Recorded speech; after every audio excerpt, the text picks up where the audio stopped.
ఉద్యోగులకు సంబంధించిన అంశాలపై చర్చించేందుకు ఉద్యోగ సంఘాల నేతలతో మంత్రుల కమిటీ సమావేశం కానుంది. నేడు అమరావతి సచివాలయంలో జరిగే సమావేశంలో మంత్రులు పయ్యావుల కేశవ్, నాదెండ్ల మనోహర్, సత్యకుమార్ యాదవ్, అనగాని సత్యప్రసాద్ పాల్గొననున్నారు.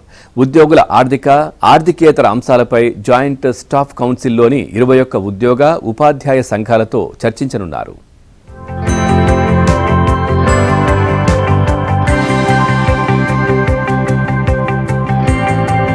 సత్యప్రసాద్ పాల్గొననున్నారు. ఉద్యోగుల ఆర్థికేతర అంశాలపై జాయింట్ స్టాఫ్ కౌన్సిల్లోని 21 ఉద్యోగ, ఉపాధ్యాయ సంఘాలతో చర్చించనున్నారు.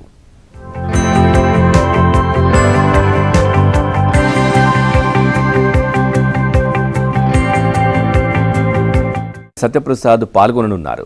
ఉద్యోగుల ఆర్థికేతర అంశాలపై జాయింట్ స్టాఫ్ కౌన్సిల్లోని 21 ఉద్యోగ, ఉపాధ్యాయ సంఘాలతో చర్చించనున్నారు.